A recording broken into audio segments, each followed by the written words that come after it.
25, breaks a couple of tackles, and look at him go! He could go all the way!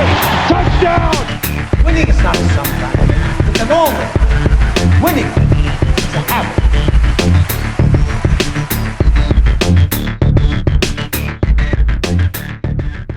What's up, sports fans? Welcome back to another episode of Gut Check Podcast. I'm your host, Matt Williams. With me, as always, good friend and co-host Seth Floyd Hansen. How you doing today, man? Oh, should I add esteemed sports writer Seth Floyd Hansen as well? Sorry, I missed that. Sports writer, homeowner, aspiring club owner. No, that's a lie. I don't know.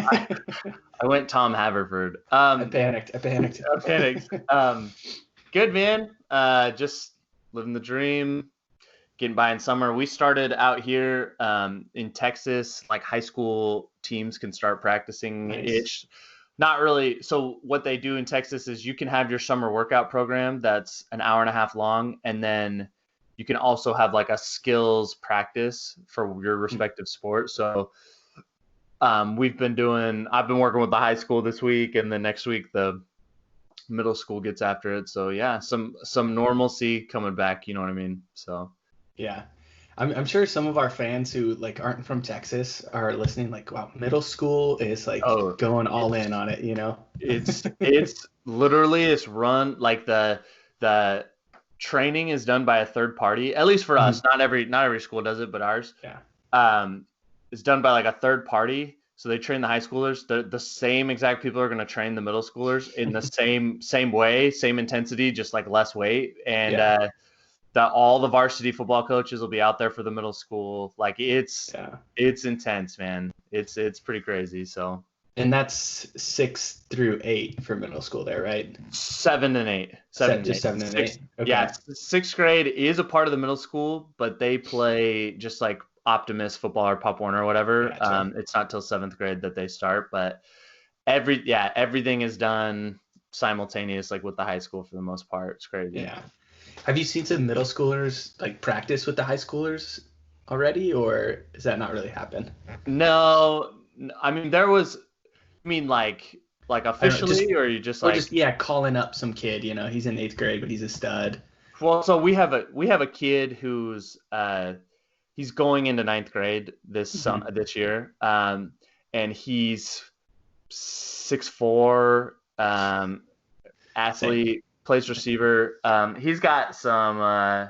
He kind of has. Well, I don't want to put anybody on blast, but he's got like he already has 2 offers, like to Colorado and Michigan State. To play receiver. He's like a good kid, and they're expecting a lot from him. I think it's going to be a learning curve, like a pretty big adjustment for him because he's gonna take some varsity reps in camp this year. And anyway, so it'll be that's like one of the things I'm most looking forward to seeing is just how he responds and how he does. But there's a little just that we have one kid who's in 7th grade going into 8th grade who's 6'3", like 250 as a 7th grader. Check this out. This kid, we would practice before school and then play our games on Tuesday nights through the middle school. While he was playing for us, he played in a separate tackle football league in Texas because they practiced after school and played on Saturdays. So there was no schedule conflict. And this kid was just playing 2 football seasons simultaneously. Oh my gosh. Now, when you're that much bigger than everybody, it probably doesn't take that much toll on your body, but it was crazy. But that kid is probably D1 bound, I would imagine, just off his attitude and like how tough he is already, you know. But anyway, so we do have a few kids that are just that's the most Texas thing I've ever heard. Crazy, dude. It's crazy. So wow. Yeah. So I didn't know we'd go down this tangent necessarily, but now I'm just interested too. Like, how's 7-on-7 tournaments? Are they going on, or how's that been affected? So so I wasn't here. I got here so late last year, I missed it all. But in June, you normally have like regional tournaments, and then you qualify for a state tournament, and they do it. It's like pretty intense like that. They canceled all that this year. I think they've put together some 7-on-7 type of deal, even if it's just like inter squad. I think that's on our schedule to do some of it. But from what I know, it's generally a pretty big deal. Like they have a state tournament. You go down to, I think last year was in Austin, or it might have been at College Station, but they do it down at one of the colleges and stuff. Gotcha. I'm like the biggest 7-on-7 hater. Like I just think I loved it in high school. Like it was fun. Yeah. It was fun to go play, but I think it's just dumb. I just think, you know what I mean? There's like 7-on-7 teams that are run like AAU basketball. Like they have those and they go because we had a kid in Arizona who was like a part of a team, and he was like going to Vegas on weekends to like go to these tournaments, and we're like, what is this? Like this isn't like, it can't be helping you that much. It's just not real football. I don't know.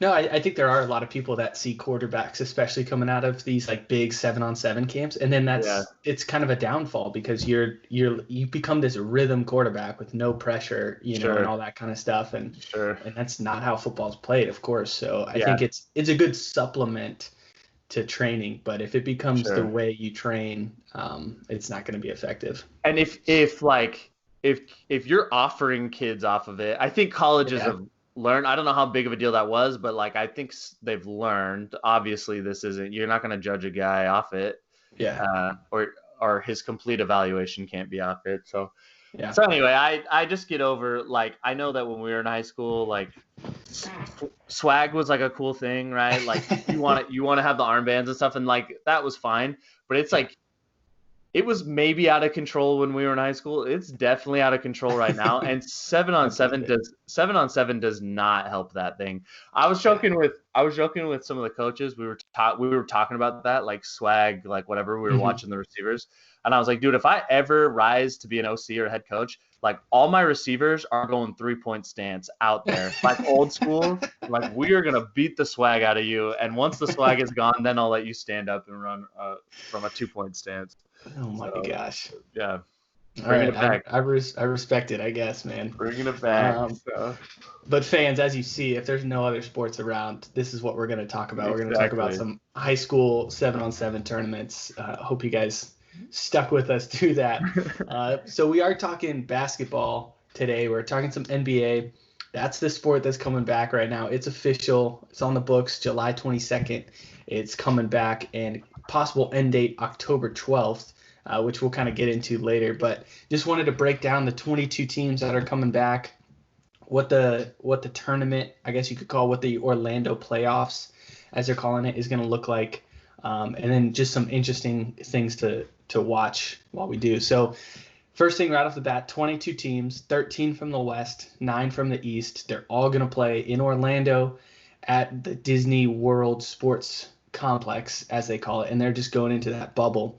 So there's a lot of things to unpack from that, but first, just jumping into the 22 teams that they chose. So real quick, I had it up here. Starting with the 9 from the East, we got the Milwaukee Bucks, Toronto Raptors, Boston Celtics, the Miami Heat, Indiana Pacers, Philadelphia 76ers, Brooklyn Nets, Orlando Magic, and Washington Wizards. And I think that's in the order that they finished the season. So Orlando Magic 8, Wizards 9. They'll be battling for that 8th seed. Then in the West, much more crowded, Lakers, Clippers, Denver Nuggets, Utah Jazz, OKC Thunder, Houston Rockets, Dallas Mavericks, Memphis Grizzlies, Portland Trailblazers, New Orleans Pelicans, Sacramento Kings, San Antonio Spurs, and the Phoenix Suns snuck in there from the Western Conference. That would be cool. I would love to see Phoenix pull it out and just be, you know what I mean?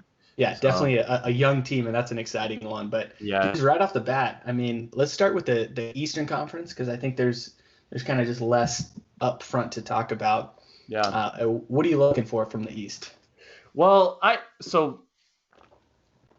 don't think Washington has a real chance. How many do you have up? How many games behind they are right now? I can get that. I want to say off the top of my head, it's like 4.5 or 5.5 back. Okay, so what we were talking about before is if whoever's listening, if you don't know, for them to play in for the 8th spot. So each team is going to play 8 games, and then are going to have the 8 and 9 seed play in a little kind of tournament playoff thing, series. Excuse me, that's the word I'm looking for. But only if the 9 seed is within 4 games of the 8 seed. If not, then the 4 seed or the 8 seed is just locked in as the 8 seed. Yeah. Remind me again, who's the 8 seed in the East? The Magic, and they are 5.5. 5.5. Yeah. I don't think the Wizards are going to be there. I don't think they're going to be close enough. I don't to make that a series. Like I think the Magic are just going to lock it in. It's interesting because of the teams you're going to play. Like think about it. Each team's going to play 8 games. Mm-hmm. You can only play teams like from that are there. Yeah. So all the bottom feeder teams, like the real bottom feeder teams, are gone, and the bottom feeder teams that are left are the ones that need to win the most. But they're playing like a harder schedule than what they've already produced. So I don't think it's good for Washington as far as like it's good for them. They get a chance, but sure. I don't think they are gonna. I just don't think they're gonna do it. I think it's stacked up against them a little bit. Yeah. I feel for Milwaukee a little bit the same way I feel for the Lakers because, like, you play this whole season like you've dominated, like you've earned that top seed for the most part, unless something weird happens in those 8 games, and you don't get the home court advantage. You know what I mean? It's just a neutral site thing, and it probably won't make that big of a difference. Like I don't see not in the first round anyway. I don't see one of those top seeds losing, but when you get to the second round and the conference finals, like I think that's going to play a huge factor because it's just neutral site. You didn't travel. It's just right there. You know what I mean? So I feel for them, but I mean they're probably going to light it up still. Milwaukee's probably going to roll through this thing. Yeah. Pretty good. Yeah. I'm with you there that the Magic probably have this locked down. You're talking about home court advantage. Well, Orlando is the one that sort of has home court advantage. I don't think they're going to play in their stadium, but they're at least in Orlando. So they're sort of in their home element and home crowd, even though there won't be fans in the stadium. So I think they will be, better off for that. But it's going to be interesting to see. Yeah, there's no home court advantage. There's been some talk about actually shipping in the courts from people's home floors to like give some semblance of home court advantage, which is like the most outlandish thing I've ever heard. And I guess it would make a difference. I'm not a basketball player myself, but I don't know how much of an element you'd really get from that. But I think that would be, to me, in my eyes, that'd be like a TV optics thing. Yeah. Like, you know what I mean? Like the NBA wants us to look and feel as much like normal as possible, and playing on courts in there. Like, I don't know what they're going to, I mean, they're going to paint the courts somehow, but I don't, you know what I mean? Yeah. Probably it'll just have a generic NBA playoffs type of thing on it. So that, I mean, waste of money, but I get it from like an optics thing. Yeah. Like maybe it helps, but like our situation, people are going to watch no matter what color the floor looks like and what's written on it, you know. They can play on grass. It won't matter. Yeah. I might watch that more, in fact. So, yeah, interesting. I hadn't heard that. That's interesting. Yeah, so we'll see what happens with that. But I think your point's great, too. Like, there are no bottom feeder teams now. Those teams are out. So it'd also be interesting to see, well, there's no home court that you're going to fight for technically, right? There's still seeding and all of that. But if you're kind of locked in, or if you're comfortable where you're at, are you going to rest your players a little more? I know nobody's played, so they are rested, but maybe you just don't want to risk any injury at all. Yeah. You just kind of ease them into it. Play Giannis, for example, 1 to 2 quarters, sit him out the rest, and then maybe that does help out a team like the Wizards or the Magic. Yeah. You could certainly see that in the West, but I think these guys are going to be hungry to play. I think they're going to want to play, so it's going to be hard to like hold them back. But you definitely kind of have to ramp them up into this. I know no basketball player has just been sitting on his couch, the past 3 months. They're top-notch athletes. They're the healthiest ever, but it's still different getting into game speed, regardless of the situation. So I think there could be some resting, and I think it would be wise for some coaches too. Yeah. So my thought is that the 8 games is got to be for the most part, other than to recoup some like TV ratings or whatever, like it's got to be a tune-up for these guys, Yeah. right? Because a month of just like training with no live game action doesn't, like, that's fine for training camp and getting ready for the regular season. And we know the regular season usually starts a little bit slower because of guys like that. But for your playoff product, like, there's no way you could have just put them out for a month of training and then thrown them into that. You know what I mean? So I think the 8 games largely was kept in mind, like, hey, we need to give these guys to fine tune so it doesn't look like an absolute crap show when we throw them out in a playoff game. Yeah. But you're right. Like I shouldn't say most of these guys, but the average NBA salary is much higher than any other sport. So like LeBron has been playing basketball every day. Like Giannis, I don't know what he's playing basketball every day is my guess. You know what I mean? These top-notch guys are. And so it probably won't be too bad, but I'm just interested to see what it looks like. Like visually in my head, like I can't even picture what it'll look like on TV, and that's kind of where my head is at right now. Yeah, and it feels like this 8-game pre-seeding, if you want to call it that, is really geared towards the Western Conference, right? So they have 13 teams coming in, and there's some talent at the bottom of the Western Conference, right? So you have right now Memphis is in the 8th seed. Pull it up real quick. So they're in the 8th seed, and they're 3.5 games ahead of the Trailblazers, who are tied with the Pelicans and the Kings. Then the Spurs are half game back of that, and then the Suns 2 games back of that, ultimately 6 games out. So the Suns are kind of a long shot, right? But you have Devin Booker there. The Kings, you have De'Aaron Fox. Pelicans, obviously Zion Williamson. Trailblazers, Damian Lillard. Grizzlies, Ja Morant. Like, you got some big names in the Western Conference, and it just feels like they didn't want to push out this young talent that's going to draw fans, like build a fan base. So they just kind of like ushered them in, and they said, oh, well, I guess if we're going to bring the Suns, we got to bring the Wizards, because technically they're even closer, you know. Sure. But it does feel like that this is geared towards the Western Conference. Sure. I think that the play-in idea is a good idea for this situation.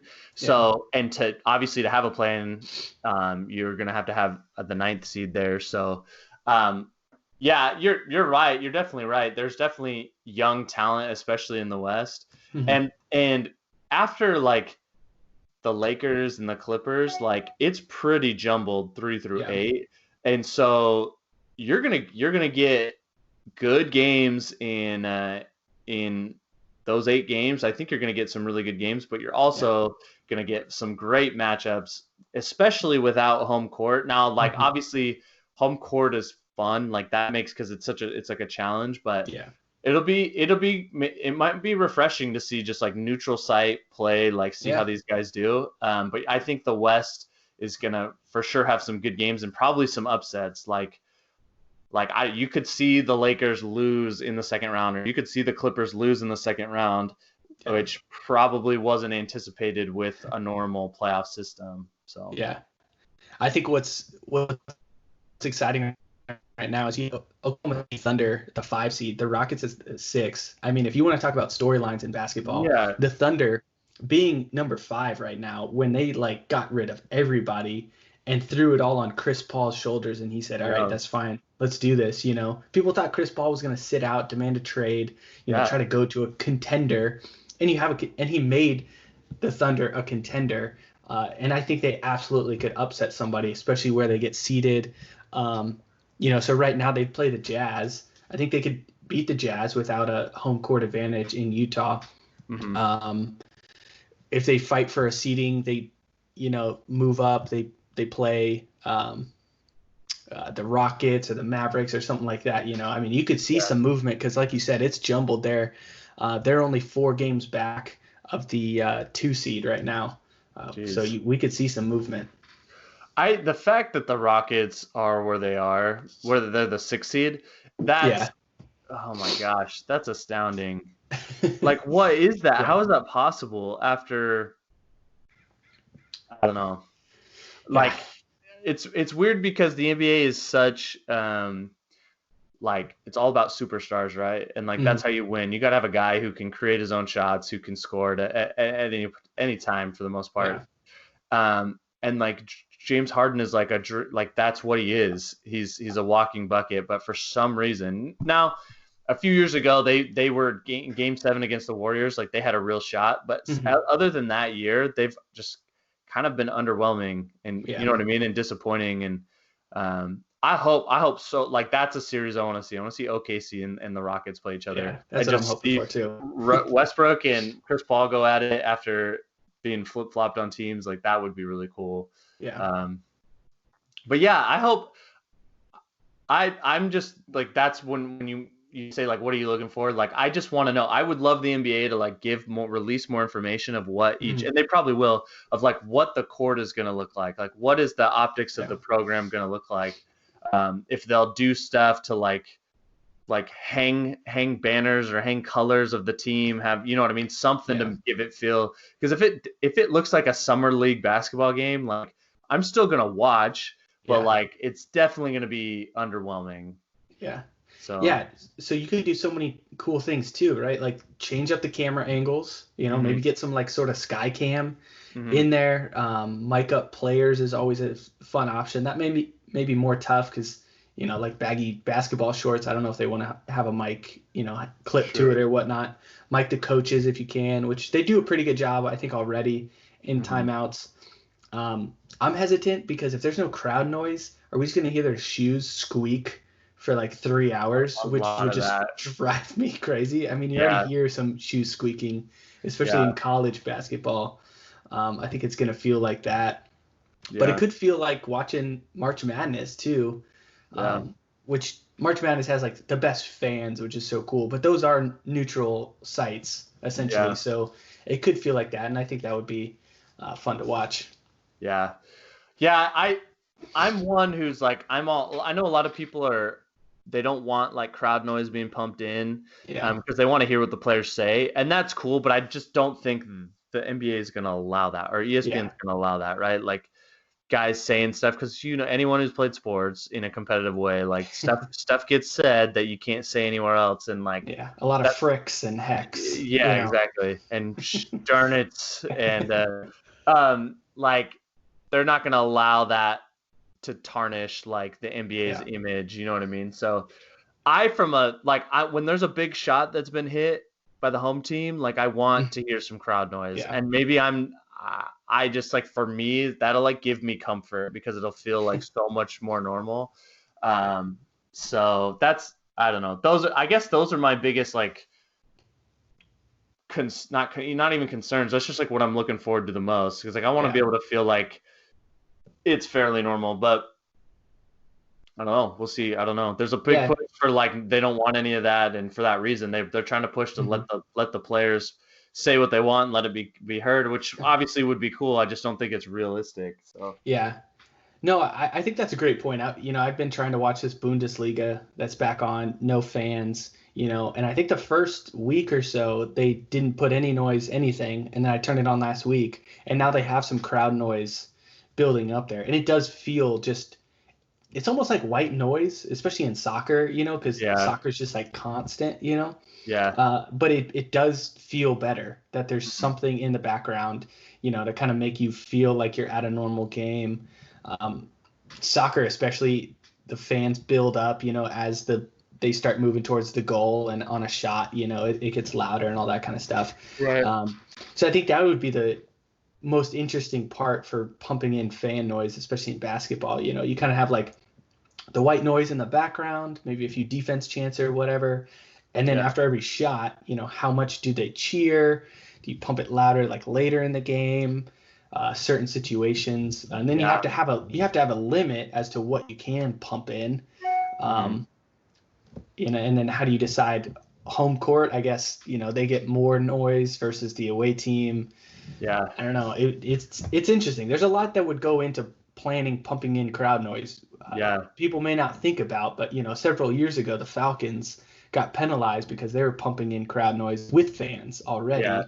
Yeah. So there is a reason you have to limit that stuff, because if you make too much of an unfair advantage, then it's not fair.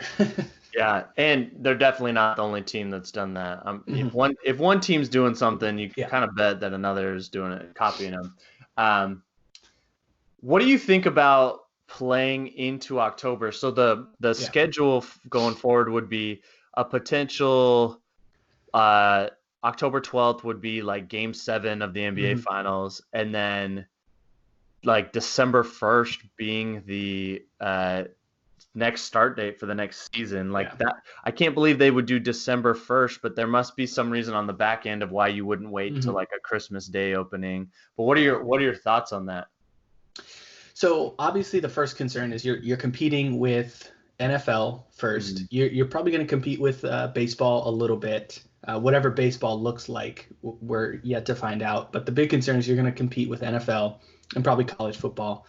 So you want to avoid that at all costs. But I don't think that's going to matter so much here. I just think we're just in this vacuum of sports right now that if it's on, we're going to watch it.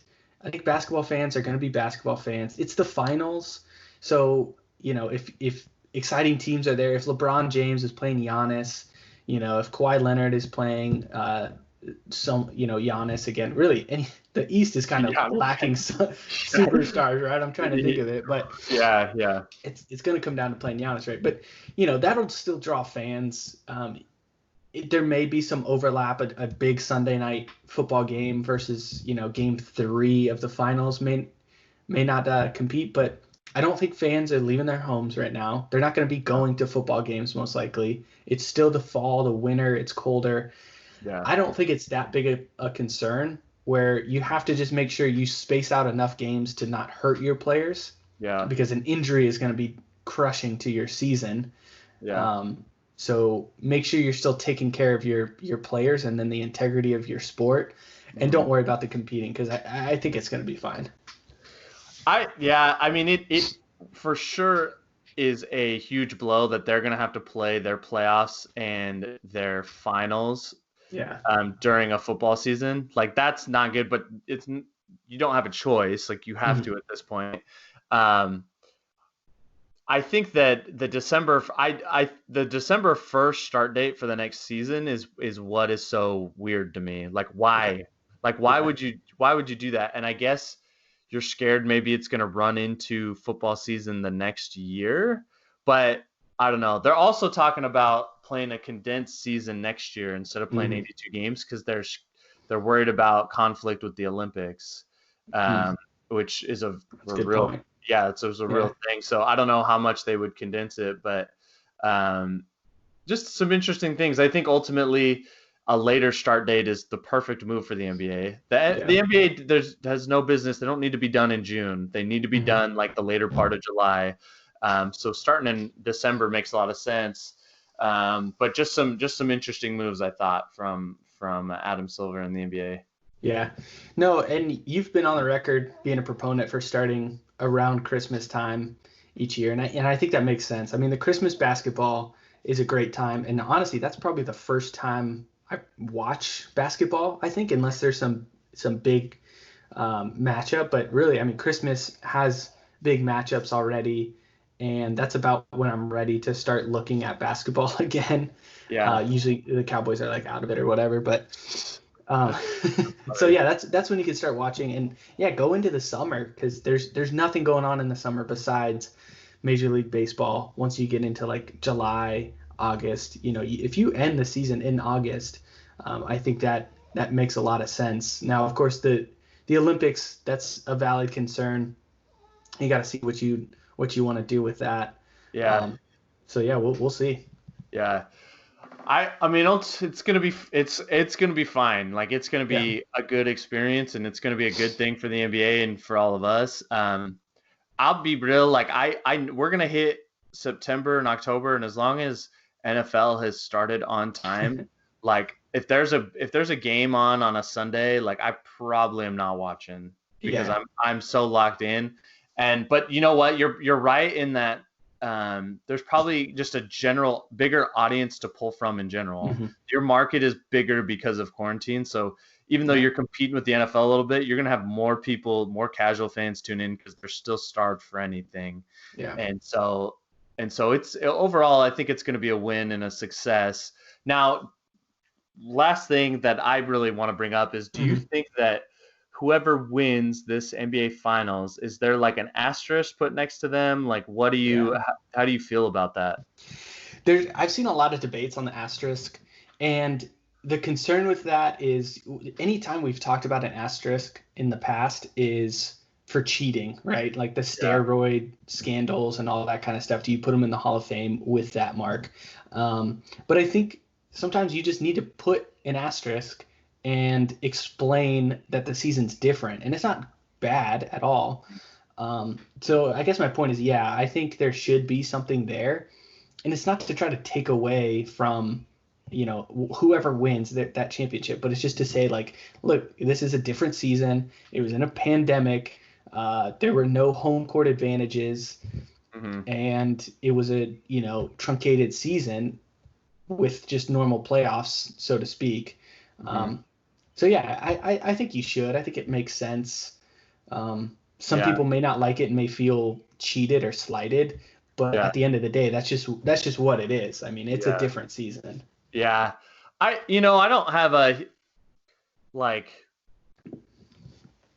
I'm just thinking of it, the situation is so different. Like in 99, the Knicks and Spurs played, right? But that was in like a really condensed, it was like a 50-game season or whatever. Because of a strike. And it was just different. But no one talks, like, I didn't even know that until like a few weeks ago when I was watching, or I was listening to a Bill Simmons podcast, and he was talking about it. I was like, oh, I didn't even know that was like a different season.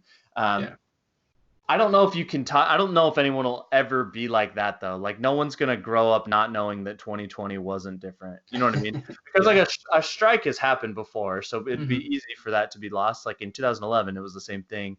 But this is just too different. This has never happened before. All of us hope that like it doesn't happen again. And so I think you're right. I think there has to be something, even if it just says like COVID-19 season or something, like it just, there has to be something, I would think. I don't know why. I don't know. Yeah. There will be people who will debate saying, let's say the Lakers win, right? Like, oh, well, the Clippers would have won if it was a full season, or like, maybe the Bucks would have won if there was some travel involved and whatever. Like, there's going to be debates because sports commentators need something to talk about. And so they'll do it with an asterisk or not. But I just think as we move on, it's not going to matter. Just like the 1999 season, the Spurs definitely deserved it. Go Spurs. And so, ultimately it's not going to matter. I think you're right. And it's just going to be one of those debates like that can't be solved. There's going to be no, there's no finality to the debate. And in the end, whoever wins, like that's going to be added to their championship total. So as it should. A banner. Yeah, as it should. It totally should. They're still going through the playoffs. Like it's not like they cut the playoffs in half and only had 8 teams. It's a full playoff. You're just playing. The biggest difference is it's a neutral site. I don't even care that the regular season was cut short because these were kind of going to be the teams. Now the order of the teams might have changed a little bit, but the biggest difference to all this is you're playing neutral site basketball. Exactly. And so it kind of is one of the, in my mind, if you're one of the top seeds and you still win it, like it makes you look better. Now, if an 8 seed wins it, then people are going to be like, all right, you know what I mean? Like, I think, I think the asterisk comes into play depending on who wins it, because don't you think, what if the Suns get to the 9 seed, win, and then win the whole thing? Like, everyone's going to be like, hey, that's really cool. Something weird was happening though. Like this never would have happened in any other year. I don't know. Yeah, and that's when it's going to be unfortunate. I think there's definitely some different weight to that asterisk if, the Suns win, the Spurs win, the Wizards, whatever. Really anybody below a 5th seed winning, I think will raise some eyebrows. Well, I'll tell you what, I lived in Phoenix last year, and those people will not give a rip if they're like, it's our championship. Those people don't care. They want their Suns to be good. So I'll for sure. I'd be happy for them. Yeah. So, all right, fans, we're getting excited for some sports coming back. I know we're still about a month away, but it's feeling closer. NBA's coming back. The rest of the leagues, they're still figuring it out.